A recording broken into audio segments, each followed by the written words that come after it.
Today we are visiting Christine Wiedinmeyer. What role of the environmental stove do you help the world?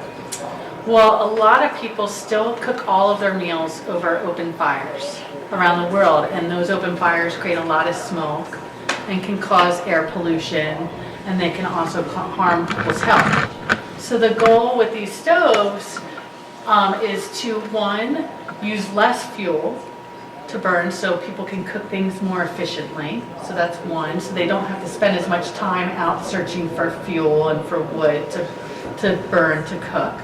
And then two is to cause less pollution and less greenhouse gases to be emitted into the atmosphere. And so you would have less, hopefully you'd have less health impacts or bad health as a result of breathing in the smoke. And then more on regional and global scales, you would have less greenhouse gases and air pollution going into the air. So where are you focusing on?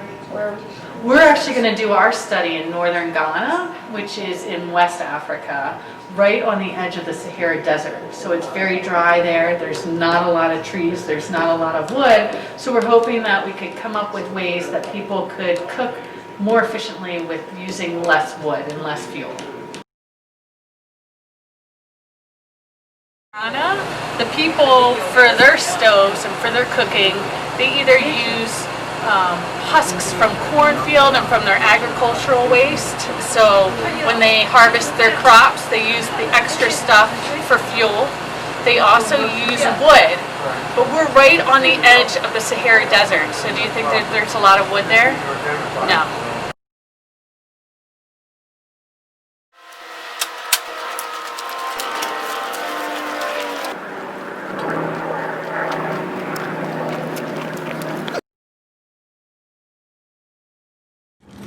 So we have a fire extinguisher just in case of emergency, and we got some water so we could turn off the fire so when we're done. So Christine, how does it work and how do you set it up?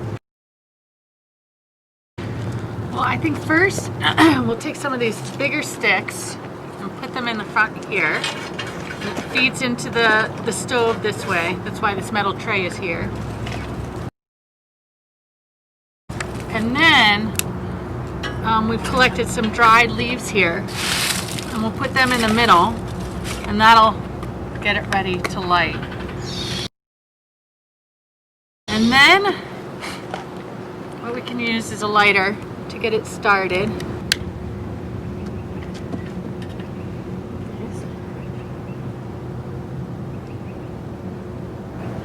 You want dry fuel so that it'll burn more efficiently.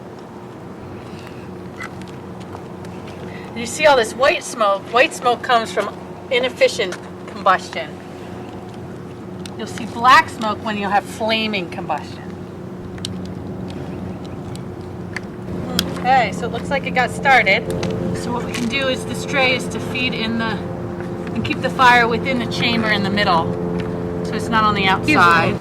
It's like called kindling. The leaves will get it started, but what actually wants to burn are the sticks underneath.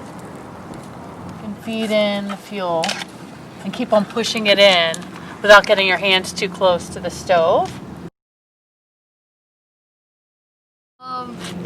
So you can use a regular pan, and we're gonna cook the burger with a bagel. So Why don't we first put the pot on the fire? Perfect.